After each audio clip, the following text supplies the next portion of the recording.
Vamos à palavra de Deus hoje, nosso tema dessa noite, Jesus, Senhor das disposições do coração humano. Jesus, Senhor das disposições do coração humano. Eu peço que você abra a sua Bíblia no primeiro livro de Crônicas, capítulo 29, vamos ler de 10 a 22. Primeiro livro de Crônicas, o último capítulo, capítulo 29, de 10 a 22. O contexto do texto que vamos ler é aquele em que Davi havia convocado o povo para dar ofertas para a construção do templo. Davi não ia construir o templo, Deus já tinha dito isso a ele. O sucessor dele no trono, Salomão, que ficou encarregado dessa tarefa, mas Davi fez o preparo. Convocou o povo respondeu, e Davi, no texto que nós temos agora, ele ora ao Senhor. Na verdade, essa é a terceira de várias palavras de Davi, e é interessante que essa se dirige ao Senhor depois de o povo ter trazido tudo que era necessário para a construção do templo. Davi recebe isso, e Davi ora ao Senhor com as palavras que nós vamos ler agora, de 10 a 22. Davi louvou ao Senhor diante de toda a congregação e disse: Bendito és tu, Senhor, Deus de Israel, nosso Pai, de eternidade a eternidade. Teu, Senhor, é o poder, a grandeza, a honra, a vitória e a majestade, porque teu é tudo o que há nos céus e na terra. Teu, Senhor, é o reino e tu te exaltaste como chefe sobre todos. Riquezas e glória vêm de ti. Tu dominas sobre tudo. Na tua mão há força e poder. Contigo está o engrandecer e dar força a todos. Agora, ó nosso Deus, graças te damos e louvamos o teu glorioso nome. Porque quem sou eu e quem é o meu povo para que pudéssemos dar voluntariamente estas coisas? Porque tudo vem de ti e nós só damos o que vem das tuas mãos. Porque somos estrangeiros diante de ti e peregrinos em todos os nossos dias. Os nossos dias sobre a terra são como a sombra e não temos permanência. Senhor nosso Deus, toda esta abundância que preparamos para edificar um templo a teu santo nome vem da tua mão e é toda tua. Bem sei, meu Deus, que tu provas os corações e que te agradas da sinceridade. Eu também, na sinceridade do meu coração, dei voluntariamente todas estas coisas e acabo de ver com alegria que o teu povo, aqui reunido, te faz ofertas voluntariamente. Senhor Deus de nossos pais, Abraão, Isaque e Israel, conserva para sempre o coração do teu povo, ou no coração do teu povo, estas disposições e pensamentos. Firma o coração deles em ti. E ao meu filho Salomão dá coração íntegro para guardar os teus mandamentos, os teus testemunhos e os teus estatutos, fazendo tudo para edificar este palácio para o qual fiz todos estes preparativos. Então Davi disse a toda a congregação: Agora louvem ao Senhor seu Deus. Então toda a congregação louvou o Senhor, Deus de seus pais. Todos inclinaram a cabeça, adoraram o Senhor e se prostraram diante do rei. No dia seguinte, trouxeram sacrifícios ao Senhor e lhe ofereceram holocaustos de 1000 bezerros, 1000 carneiros, 1000 cordeiros, com as suas libações, sacrifícios em abundância por todo o Israel. Comeram e beberam naquele dia diante do Senhor com grande alegria. Essa é a palavra do Senhor. Amém. Que texto gostoso, né? Um texto maravilhoso. Tem certos textos, quando eu me aproximo assim, dá vontade de não pregar, dá vontade apenas de ler e reler. Porque eu tenho medo de estragar alguma coisa na pregação e de tirar o foco daquilo que o Senhor está dizendo na sua palavra. Graças a Deus, porém, pregar é a tarefa que o Senhor nos deu e a capacidade vem dele, não é nossa. E nós contamos com isso também com as orações do povo de Deus. Ore sempre pelos pregadores. O pastor Jonatas agora orou pelo presbitério da igreja. Nós estamos começando a trabalhar um grupo de formação ministerial e temos 4 integrantes nele. Então, daqui a algum tempo, com a graça de Deus, teremos a ordenação de mais ministros aqui, ou a admissão de mais ministros no presbitério da igreja, trabalho que o pastor Jonatas e eu estamos fazendo. Ore por isso. E realmente precisamos de... É muito fácil você ficar bastante orgulhoso aqui. Você viu como nossa igreja canta, não viu? Se você não assistiu a aula da Escola Dominical hoje, que foi sobre canto congregacional, aproveite quando o link chegar lá amanhã para você dar uma conferida. O Senhor tem nos abençoado nessa área. É fácil a gente ficar vaidoso com isso, não é? Também é fácil a gente ficar vaidoso com o fato de que a gente vem aqui e prega, e desse púlpito só é pregada a palavra de Deus. Nós temos que ser lembrados que isso é graça de Deus. O Senhor nos ajuda nisso. Aliás, hoje eu fui bastante humilhado. Consegui começar um hino um tom acima do que ele é, e depois ainda errei um arranjo que eu mesmo tinha criado. Então isso é humilhação suficiente para você chegar aqui e ficar diante do Senhor e pedir graça para entregar a mensagem dele. E é assim. O senhorio absoluto de Deus não é só uma fonte de consolo e segurança, irmãos. É também fonte de louvor e motivo de alegria do seu povo. E é isso que Davi reúne aqui nessa oração. Em 3 pontos apenas, como um bom pastor batista, e depois uma conclusão, né? Sabe que todo pastor batista é assim. Dá uma introdução, 3 pontos e conclui. Nem sempre eu faço isso, mas hoje à noite eu vou fazer. E o primeiro ponto é o seguinte: Deus é Senhor de todo o governo humano. Tentador pedir para você virar para o seu irmão, do seu lado, esquece. Deus é Senhor de todo o governo humano. Versos 10 a 12. Davi louvou o Senhor diante de toda a congregação e disse: Bendito és tu, Senhor, Deus de Israel, nosso Pai de eternidade a eternidade. Teu Senhor é o poder, a grandeza, a honra, a vitória, a majestade, porque teu é tudo o que há nos céus e na terra. Teu Senhor é o reino e tu te exaltaste como chefe sobre todos. Riquezas e glórias vêm de ti, tu dominas sobre tudo, na tua mão a força e poder. Contigo está o engrandecer e o dar força a tudo, a todos. Amém? Deus é Senhor do governo humano. Uma figura, uma imagem bem gráfica disso, você encontra em Daniel capítulo 4, quando Nabucodonosor foi bestializado. Virou uma besta, uma fera. Você se lembra disso? Deus havia dado a ele reinos. Deus havia conduzido Nabucodonosor às conquistas que aconteceram por parte de Babilônia, inclusive sobre o reino do sul, sobre o reino de Judá. Não foram eventos criados pelo ser humano, não foi o grande poder dos seres humanos. Aliás, Israel nunca venceu ou perdeu uma guerra, uma batalha, dependendo do seu poderio militar e da sua condição bélica. Israel, na antiga aliança, sempre venceu seus inimigos ou foi derrotado por eles, de acordo com a comunhão que tinha com o seu Deus. Se guardava a lei de Deus, não interessava se o outro exército fosse superior. Se afastava de Deus, o outro exército poderia ser medíocre e Israel perderia. Israel sabia disso. E Nabucodonosor teve que aprender essa lição também. Deus havia dado a Babilônia, Deus havia conduzido a Babilônia, conquistando vários reinos, várias nações, inclusive o próprio reino de Judá, o próprio reino do sul. E levou o cativo para lá. Levou o cativo Daniel, os seus 3 amigos, Misael, Azarias e Ananias. Levou, na segunda vez, o profeta Ezequiel, que ficou lá também e teve parte do seu ministério lá. E foi Deus quem trouxe depois Israel de novo. Não foi Babilônia que decidiu isso, não foi Nabucodonosor que decidiu isso, mas ele não era exatamente alguém que conhecesse Deus. Ele teve que aprender isso. Um belo dia, ele amanheceu com o pé direito. Você sabe que isso é um grande risco para a gente, né? Então nós usamos essa expressão para dizer que você amanheceu bem. Você fala o pé esquerdo quando você não acordou bem. Não dormiu direito, talvez, acordou já com alguma preocupação. E eu não vou aqui defender se o pé desse lado ou do outro é que determina isso, não tem nada a ver com isso. São apenas expressões idiomáticas que a gente usa para dizer, olha, o dia hoje não foi bom. E quando o dia começa bom, é um risco para a gente. Nabucodonosor acordou com o pé direito aquele dia. Abriu a janela e olhou lá, os jardins da Babilônia, uma das maravilhas do mundo antigo. Olhou aquilo tudo, pensou em tudo que ele havia conquistado e disse, essa é a grande Babilônia que eu conquistei. Eu costumo dizer, irmãos, que tem dia que você pega Deus de mau humor. Não está repetindo isso por aí não, porque isso teologicamente tem nada a ver.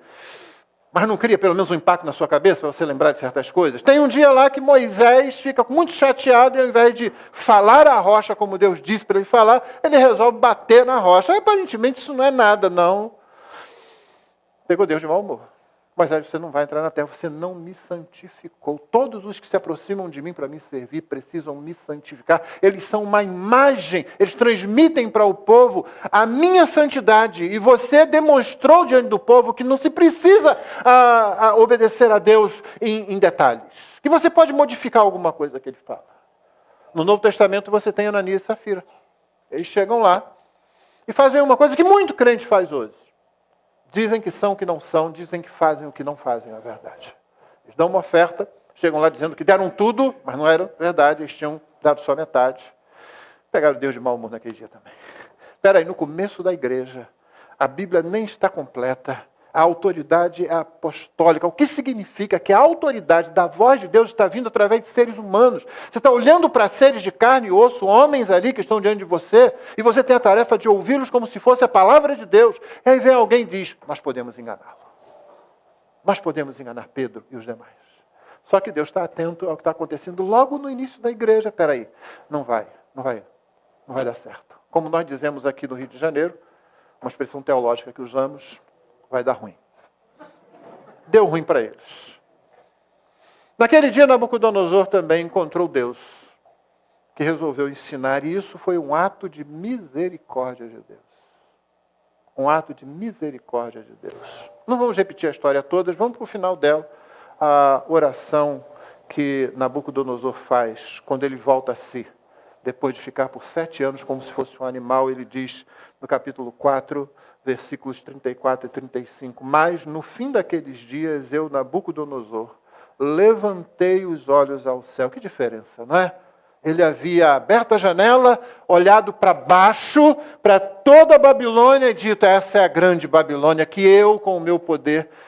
Agora é diferente. Agora ele levanta os olhos ao céu. Agora ele sabe que tem alguém acima dele.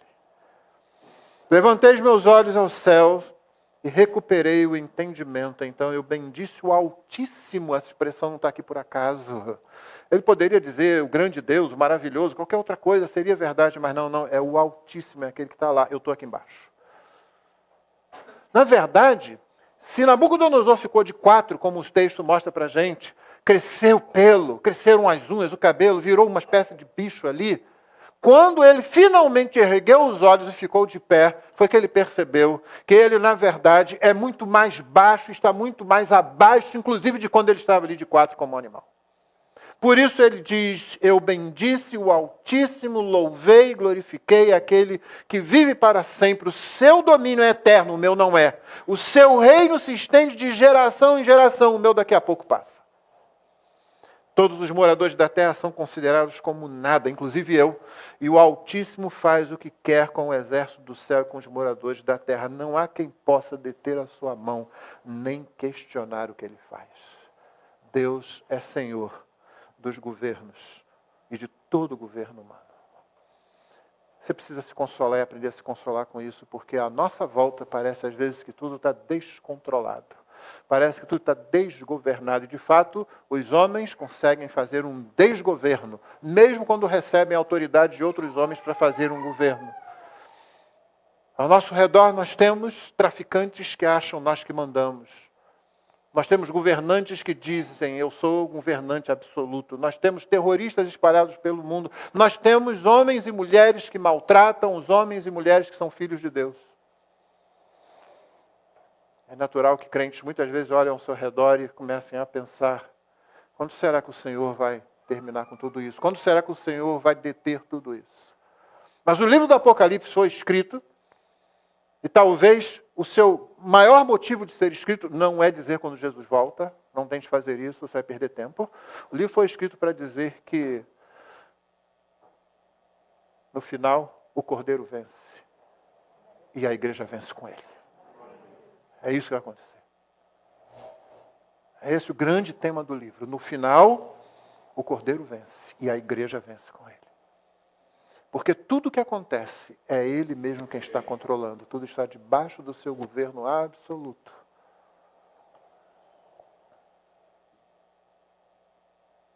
Ficou claro quando Jesus foi julgado, se é que você pode chamar aquilo de julgamento. Quando ele diz a Pilatos, você não teria nenhum poder sobre mim se do céu não fosse dado a você. Os homens e as mulheres de Deus ao longo da história têm repetido essa frase para muitos que os maltrataram e que até mesmo puseram fim às suas vidas terrenas. E muitos desses homens e mulheres, as últimas palavras deles foram, arrependa-se. Depois que você terminar de me matar, se entregue a Jesus. É a esse para quem agora eu estou indo. Essa é a mensagem poderosa. Aquela mensagem que diz, como essa pessoa pode estar morrendo e ainda pode estar preocupada comigo. Eu estou matando essa pessoa, estou maltratando essa pessoa e ela continua olhando para mim dizendo, olha, volte-se para esse Jesus que você está tentando apagar, cuja palavra você está tentando silenciar. Volte-se para Ele enquanto é tempo. Isso é poder, isso é senhorio absoluto. O Senhor Deus é o Senhor de todo o governo humano. O segundo ponto da nossa mensagem é Deus é Senhor de toda a provisão humana. Ele é Senhor de toda a provisão humana, versos 13 a 16. Agora, ó nosso Deus, graças te damos e louvamos o teu glorioso nome, porque quem sou eu e quem é o meu povo para que pudéssemos dar voluntariamente estas coisas? Porque tudo vem de ti e nós só damos o que vem das tuas mãos. Porque somos estrangeiros diante de ti, peregrinos como todos os nossos pais. Os nossos dias sobre a terra são como sombra e não temos permanência. Senhor, nosso Deus, toda esta abundância que preparamos para edificar um templo ao teu nome, vem da tua mão e é toda tua. Que oração maravilhosa essa, não é? Senhor, nós não somos nada. Senhor, nós somos aqui instrumentos teus. Diante de ti nós somos peregrinos, nós somos estrangeiros. Eles estavam na terra da promessa já havia séculos. Nós somos peregrinos como os nossos pais. A verdade é que nós passamos, nós voamos. Tudo isso aqui que a gente diz é da gente, não é da gente, é do Senhor, nós recebemos do Senhor. Crentes que têm problema em cooperar para a obra da igreja, para a obra missionária, são crentes que não entenderam que tudo que eles têm é de Deus, não é deles. A gente fala sobre dízimo, né? Aqui na igreja nem usamos muito essa palavra, usamos porque ela é consagrada. Mas não se espera de um crente que ele fique fazendo conta de 10%. Conta de 10% é conta de fariseu. O crente dá mais. Aliás, você se lembra aqui as 3 letrinhas que nós usamos quando falamos de oferta aqui? Quais são? RPG, que não tem nada a ver com reeducação postural global, não. Embora talvez alguns aqui estejam precisando de fazer uma visita lá ao terapeuta. O que é RPG aqui? Regularidade, proporcionalidade, generosidade. Essas são os 3 princípios que você vê no Antigo e no Novo Testamento. Nós damos com regularidade, nós damos com proporcionalidade. Paulo gasta uns 2 capítulos, basicamente, falando sobre isso na segunda carta aos Coríntios. Ele diz assim, ninguém dá segundo o que não tem, dá segundo o que tem. Porque a gente sabe que não é nosso, é dele. É dele. E como disse Davi aqui, nós só damos o que vem das tuas mãos. Que maravilha quando o crente compreende isso, porque ele entende que o tempo dele é de Deus, ele entende que a provisão que ele tem é de Deus, ele entende que a força de trabalho que ele tem é de Deus, a pouca força de trabalho quando a saúde nos falta, ainda assim é de Deus. Ele é todo de Deus, ele está todo nas mãos de Deus, porque Deus é Senhor de toda a provisão humana. Ele olha para cima, como Nabucodonosor aprendeu a olhar e diz, Senhor, eu dependo de ti. Se o Senhor fechar os céus, se o Senhor fechar as chuvas, não adianta, a nossa tecnologia toda vai morrer simplesmente. Não vamos conseguir nada. Nós ainda dependemos e sempre vamos depender dele. Ele é o Senhor de toda a provisão humana. O Senhor Jesus conta a história de um homem cuja produção das suas terras foi muito além do que ele esperava. Produziu muito, ele tinha muito. Quando ele olhou aquilo, ele disse, agora sim, eu estou feito agora. A alma tens em depósito muitos bens para muitos anos. Come, bebe, se diverte, folga. Pronto. Vou construir celeiros maiores, vou guardar isso e agora vou viver de rendimentos. É o sonho de muita gente, né? Viver de rendimento. Não quero trabalhar, não quero ganhar dinheiro sem fazer nada. Sem produzir nada, sem abençoar ninguém. Estava lá esse homem com esse pensamento. Versículos 20 e 21 do capítulo 12 de Lucas dizem, mas Deus lhe disse, esse é que é o grande problema, é que Deus está na parada. Pastor moderno, né? Falou parada, né? Quer que eu fale alguma coisa? Hoje eu usei a miúde, já teve gente aí, né? Falando, pastor é velho, ele está usando a miúde. Minha esposa me defendeu, ela disse, não, ele é culto. Ele tem um vocabulário bom. Fala que foi o Hugo, não, tá?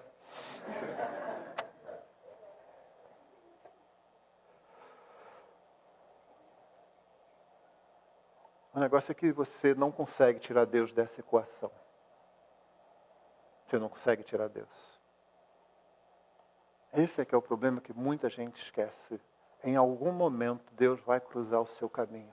Ele pode cruzar o seu caminho como cruzou o caminho de Nabucodonosor. E isso foi misericórdia. Ele pode cruzar o seu caminho como ele cruzou o caminho de Paulo de Tarso, que virou apóstolo de Jesus ao invés de perseguidor da igreja, mas ele pode cruzar o teu caminho também, como cruzou o caminho de Coré, Datã e Abirão, a terra abriu e eles foram engolidos. Essa é a questão. Mas Deus lhe disse, louco. Isso é loucura o que você está pensando. A vida não é sua, não é você que determina quando você morre, nem quando você tira a sua vida, você pensa que é você. Você pensa que você conseguiria fazer aquilo se o Senhor Deus não tivesse marcado o seu dia e sua hora na agenda dele? Você acha? Quanta gente tentou? Quanta gente tenta e está viva? Não, você não determina isso, quem determina é Deus. Louco. Porque você pensa que você vai conseguir aproveitar tudo isso aí que você reuniu, que eu te dei. Esta noite pedirão a sua alma e o que você tem preparado, para quem será? E o Senhor Jesus conclui, assim é o que ajunta tesouros para si mesmo, mas não é rico para com Deus. Você tem que ser rico para com Deus. Porque Deus é o Senhor de toda provisão humana. Não nos esqueçamos disso. É o Senhor quem nos sustenta cada momento do caminho. E mesmo quando faltar o sustento, e sim, o sustento pode faltar. Muitas vezes o sustento falta, não porque você não tem fé, mas justamente porque você tem. Milhares de irmãos nossos poderiam dar esse testemunho agora diante de nós. Estão sem comida, estão comendo o mínimo possível para apenas mantê-los vivos porque são cristãos. Mesmo quando isso acontecer, uma coisa não pode ser tirada deles, Cristo. Eles não estão sozinhos enfrentando isso. Estão com Cristo. E com alegria entregam as suas vidas, como vimos hoje pela manhã. Eles escolhem viver segundo a vontade de Deus, mesmo que isso produza o sofrimento injusto. 3. Deus é o Senhor das disposições do coração humano. Esse é o foco principal da nossa mensagem aqui. Deus é Senhor das disposições do coração humano. Olha como Davi caminha para o final da sua oração. Verso 17 e 18. Bem sei, meu Deus, que tu provas os corações e que te agradas da sinceridade. Eu também, na sinceridade do meu coração, dei voluntariamente todas estas coisas e acabo de ver com alegria que o teu povo aqui reunido te faz ofertas voluntariamente. Senhor, Deus de nossos pais, Abraão, Isaque e Israel. Olha que oração, olha que pedido que nós devemos fazer com relação aos nossos irmãos e a nós mesmos. Podemos repetir essa oração de Davi sem medo. Conserva para sempre no coração do teu povo estas disposições e pensamentos. Firma o coração deles em ti. Irmão, faça essa oração pelos seus irmãos, quando você for orar pelos irmãos, pelas irmãs de sua igreja. Desperta e conserva, Senhor, as disposições do coração que o Senhor tem dado ao teu povo e firma o coração do teu povo em ti. Davi olhou aquilo e aquilo superou as suas expectativas, tudo que estava chegando. Ele disse, eu fiz isso com a sinceridade do meu coração, porque foi o Senhor quem despertou o meu coração, foi o Senhor que colocou o meu coração na linha da integridade para voluntariamente ofertar, e ele ofertou muito. Mas o povo também ofertou voluntariamente, o pedido foi feito, a convocação foi feita, nenhuma determinação foi estipulada, você tem que trazer X, você tem que trazer Y, disso ou daquilo. Não, o povo trouxe com abundância. Generosidade produzida no coração pelo próprio Espírito Santo. Quando Davi vê aquilo, ele fica sobremodo alegre. Meus irmãos, a gente precisa aprender a se alegrar com a igreja da gente. Tem tanta gente despindo a noiva de Cristo aí na internet, despindo a noiva de Cristo em praça pública, gente que está prestando um grande serviço, está se mostrando que não é hipócrita, dizendo, olha, aquele pastor errou nisso, aquela igreja errou naquilo, então a gente está fazendo uma grande coisa. Não, eles estão só provocando a ira de Cristo sobre eles, porque Cristo não tem muita paciência com quem trata mal a sua noiva. Eles não estão fazendo bem nenhum. Você quer fazer bem? Sabe onde é que você pode fazer bem? Na sua igreja local. Com pessoas de carne e osso, com as quais você vai afiar o seu rosto. É aqui que a gente faz diferença. Porque é aqui que é cara a cara, é olho no olho. Atrás de um teclado é muito fácil. Gente que não pastoreou ninguém, simplesmente fazendo esse tipo de coisa. A gente precisa se alegrar com as coisas que Deus faz na igreja de bom. Assim, nós vamos continuar confessando pecados. Todo domingo, no culto matutino, no culto da manhã, nós temos aqui um momento de oração, de confissão de pecados. Sim, aí os irmãos confessam os pecados ao longo da semana, quando oram em suas casas, com certeza. Mas nós temos um momento em que a congregação se reúne e confessamos os nossos pecados e lemos um texto onde está registrada a certeza do perdão de Deus ali. Vamos continuar confessando as nossas limitações, as nossas imperfeições, a nossa pequenez. Mas, meus irmãos, por graça de Cristo, nós precisamos também glorificar o Senhor por tudo que Ele tem feito no nosso meio. Temos que reconhecer o que Ele tem feito.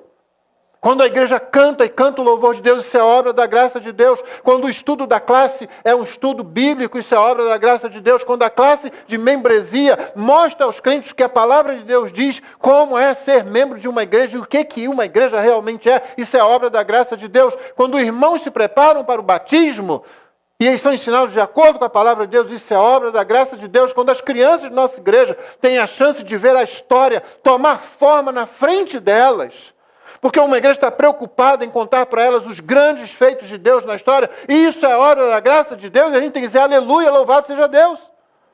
A gente não pode ficar com uma falsa humildade. A gente não está dizendo, olha o que nós fizemos, não vamos cair no erro de Nabucodonosor. O que nós vamos dizer, olha o que ele fez. Olha o que ele está fazendo para que o nome dele seja glorificado. Foi isso que Davi fez ali. Acabo de ver com alegria que o teu povo aqui reunido te faz ofertas voluntariamente. E por causa disso ele ora ao Senhor. Conserva para sempre no coração do teu povo estas disposições e pensamentos. Firma o coração deles em ti. Provérbios 21:2 diz o seguinte: como correntes de águas, assim é o coração do rei na mão do Senhor. Este o dirige para onde quiser. Todo o caminho de uma pessoa é reto a seus próprios olhos, mas o Senhor sonda os corações. Nós repetimos muitas vezes o texto lá de Jeremias, né? Enganoso é o coração e desesperadamente corrupto. Ele termina com uma pergunta: quem? A pergunta é retórica. No verso seguinte ele responde: o Senhor, porém, prova os corações. Davi disse a mesma coisa aqui, verso 17. Bem sei, meu Deus, que tu provas os corações. E Provérbios 21:2, que eu acabei de ler e vou repetir. Todo o caminho de uma pessoa é reto a seus próprios olhos, mas o Senhor sonda os corações. Tudo que importa é o que o Senhor vai dizer do coração da gente. Tudo que importa é a opinião dele sobre o nosso coração. E é por causa disso que Davi ora: Senhor, conserva para sempre no coração do teu povo estas disposições e pensamentos, porque o nosso Deus é o Senhor das disposições do coração humano. Sim, a disposição que você tem é obra de Deus e você é obra da graça. Para começar, você nem teria nada se ele não tivesse regenerado seu coração. Nós não teríamos nenhuma vontade de estar aqui em adoração junto com o povo de Deus, se o Senhor não tivesse regenerado, não tivesse dado nova vida a cada um de nós. Mas o Senhor também é o responsável por manter isso. E o que a gente faz? A gente clama ao Senhor: Senhor, mantém essas disposições no coração do teu povo. Firma o coração meu e dos meus irmãos em ti. Conclusão: o resultado desse reconhecimento do senhorio absoluto do nosso Deus sobre todo o governo humano, sobre toda a provisão humana e principalmente sobre as disposições do coração humano, o resultado são intercessão, louvor e adoração. Intercessão, louvor e adoração são o resultado disso, desse reconhecimento. Versos 19-22. E ao meu filho Salomão dá coração íntegro para guardar os teus mandamentos e os teus testemunhos e os teus estatutos, fazendo tudo para edificar este palácio para o qual fiz todos esses preparativos. Então Davi disse a toda a congregação: agora louvem o Senhor, seu Deus. Então toda a congregação louvou o Senhor, Deus de seus pais. Todos inclinaram a cabeça, adoraram o Senhor e se prostraram diante do rei. Eles não se prostraram diante do rei para o rei, mas ali na presença do rei, com o comando do rei, todos adoram e se prostram diante do Senhor. No dia seguinte, trouxeram sacrifícios, lhe ofereceram ao Senhor e lhe ofereceram holocaustos de 1000 bezerros, 1000 carneiros, 1000 cordeiros com as suas libações. Sacrifícios em abundância, não somente ali, por isso essa quantidade grande, mas por todo Israel. Comeram, beberam naquele dia diante do Senhor com grande alegria. Intercessão, como nós já vimos, Louvor e adoração são o resultado de você saber que Deus é Senhor sobre todas as coisas, sobre o governo humano, sobre a provisão humana e sobre as disposições do coração humano. Você fica seguro. Você fica descansado. Então você pode festejar. Davi começa intercedendo pelo seu filho, Salomão, pede um coração íntegro. E Davi é atendido nessa oração. A oração dele foi que ele guarde os seus mandamentos, estatutos, testemunhos e estatutos, fazendo tudo para edificar este palácio. E Salomão fez isso. Sim, mais tarde ele se desviou e mais tarde ainda ele se arrependeu. É por isso que você tem os escritos dele na Bíblia e você tem o livro de Eclesiastes. Faz bem a gente ler o livro de Eclesiastes para lembrar que Salomão não ficou no erro dele. Mas a oração de Davi foi atendida. Salomão recebeu e pediu, porque as disposições do coração do filho de Davi, quando Deus chega para ele e diz assim, olha, pede o que você quiser. Ele disse, eu não consigo governar esse povo, eu preciso de sabedoria. E Deus disse, eu vou te dar sabedoria. E porque você pediu sabedoria, eu vou te dar mais. Eu vou te dar riqueza, eu vou te dar fama, eu vou te dar glória. Lembra do que eu falei da mensagem de hoje de manhã? O tema da mensagem foi o perigo da mediocridade espiritual. Lembra daquela palavra do Ortlund? Aquele texto que eu citei? O nosso grande perigo não é a gente virar criminoso, o perigo dos crentes, não. É a gente virar um crente medíocre. Um crente educado. Sabe? Um crente bem visto por todo mundo, tranquilo, vivendo a vida. Um crente comum. Não causa nada. Ele escreveu também, no final não tem glória nenhuma, não tem nada, não tem batalha. É aquele soldado que vê a batalha e quer se esconder num canto, diferentemente daquele soldado que fica triste por não poder participar da batalha. Ele é um guerreiro, é isso que ele é. E a glória dele está na batalha. Ele não quer receber a glória sem a luta.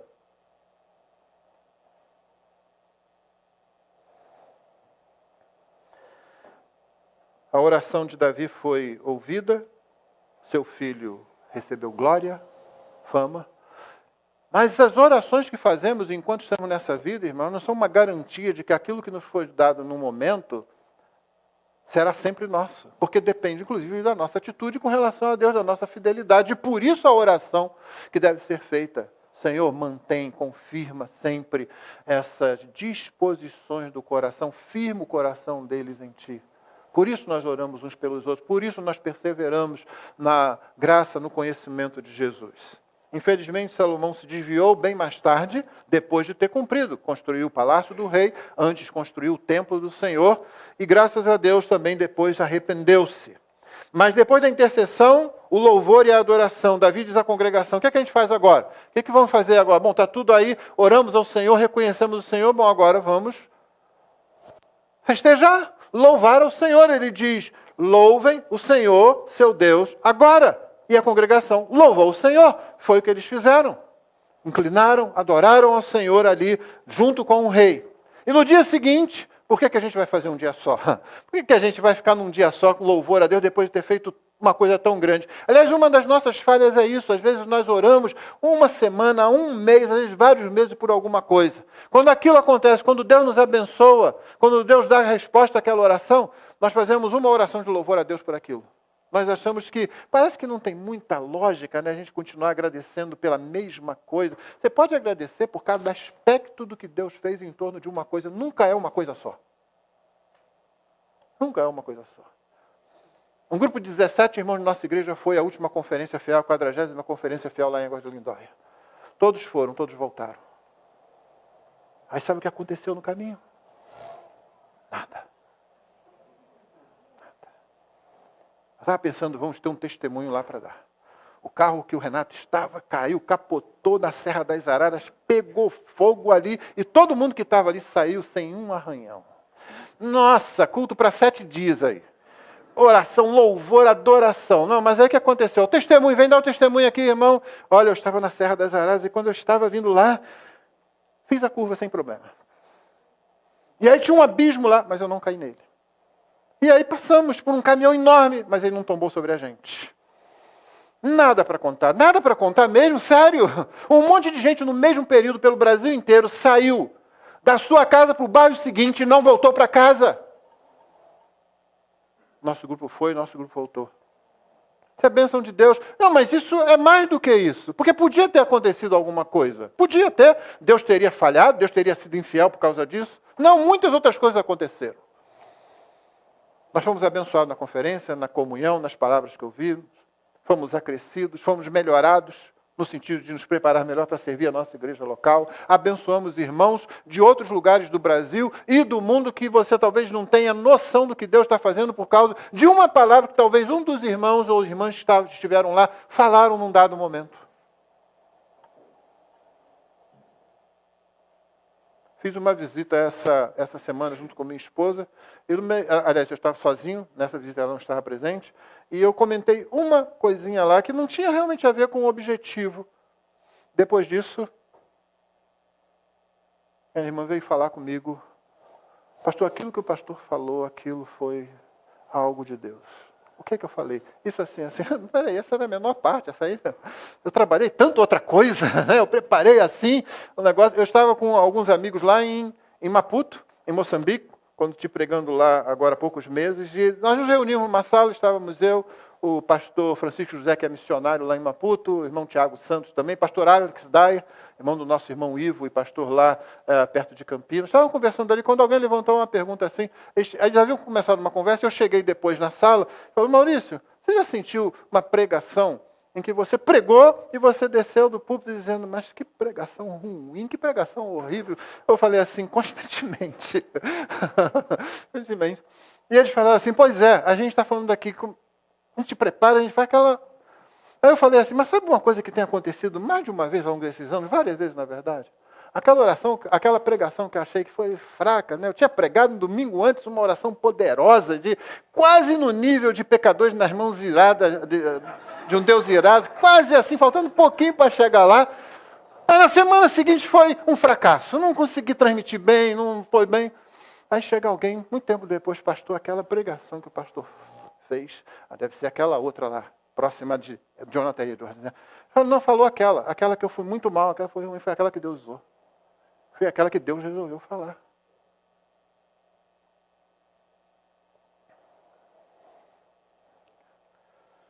Não é uma bênção que a gente pode contar com um Deus que vai sempre além das nossas expectativas, faz muito mais do que a gente está pensando? A gente não deve louvar a Deus por aquilo que Ele faz na vida da gente, mesmo quando a gente é um fracasso no que a gente está fazendo? Eles louvaram ao Senhor e eles começaram a festejar a Deus. No dia seguinte, então, eles continuaram louvando ao Senhor. E como crente, quando se junta, tem sempre comida e bebida, eles fizeram exatamente a mesma coisa. Comeram e beberam naquele dia diante do Senhor com grande alegria. Que coisa boa, né? O pessoal pergunta assim, no céu vai ter comida? Aí vem logo alguém e diz assim, não, é claro que não. Peraí, onde é que você leu isso? Onde é que está dizendo isso? Primeiro que quando a gente fala céu, a gente quer falar eternidade. A gente quer falar novos céus e nova terra, onde habita a justiça. Não é assim que Pedro define? É assim que Pedro define.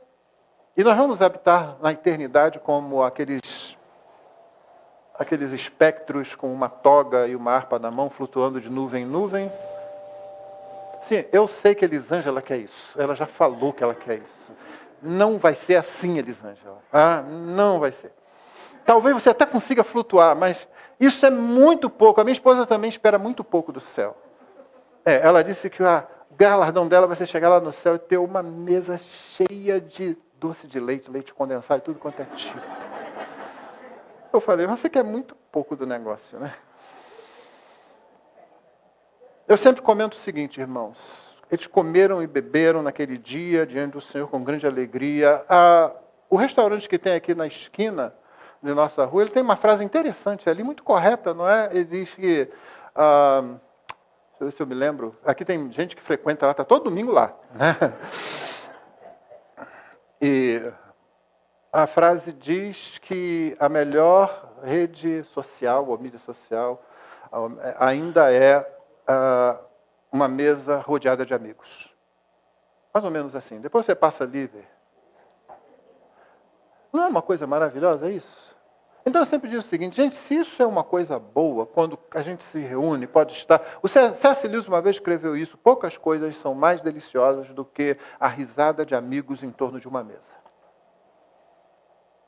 Se aqui na Terra nós experimentamos isso, por que a gente acha que no céu vai ser menos que isso? Eu não posso garantir que você vai ter lá aquele torresminho, né? Não vou garantir isso, mas não pode ser menos do que isso. E esses eventos de louvor, de adoração, de celebração no Antigo Testamento, se você abrir o livro do Apocalipse, o último livro da Bíblia, você vai ver que toda vez que céu é mencionado, que eternidade é mencionado em termos de festa, de banquete, de música, de dança. Nada menos que isso. Nós celebramos quando nós repousamos tranquilos sobre o senhorio absoluto do Senhor, que é Senhor de todo o governo humano, de toda a provisão humana e das disposições do coração humano. Isso vai nos levar necessariamente à oração, à adoração e ao louvor. A eternidade nos novos céus e na nova terra, a eternidade será a expressão máxima do reconhecimento da soberania, da beleza e da bondade do Senhor. E que nós tenhamos isso em mente enquanto peregrinamos, para que estejamos animados, encorajados, fortalecidos e consolados durante o tempo da nossa peregrinação. Que Deus nos abençoe. Vamos ficar de pé? Vamos orar, vamos cantar. A transmissão será depois encerrada. Nós teremos o nosso, como o nosso irmão pastor Jonatas disse, nosso 6º período de oração no culto de hoje. Vamos orar. Senhor, nós te louvamos, porque é maravilhoso saber que o nosso Deus é Rei e é Senhor absoluto de todas as coisas. Porque o Senhor Jesus, a Ele foi dada toda a autoridade nos céus e na terra. Ele é Senhor de tudo que acontece. Ele é Senhor do nosso riso, do nosso choro. Ele é Senhor da nossa alegria. Ele é Senhor da chuva que cai. Ele é Senhor das nossas crianças. Ele é Senhor de todas as coisas. E nós podemos confiar que o Senhor toma conta de nós. E que nos levará até a eternidade, quando a expressão de toda a glória divina e de toda a alegria que temos será feita sem nenhum impedimento do pecado que ainda habita em nós e com o qual temos que batalhar. Firma as tuas palavras no coração do teu povo e firma o coração do teu povo em ti. Nós oramos em nome de Jesus. Amém.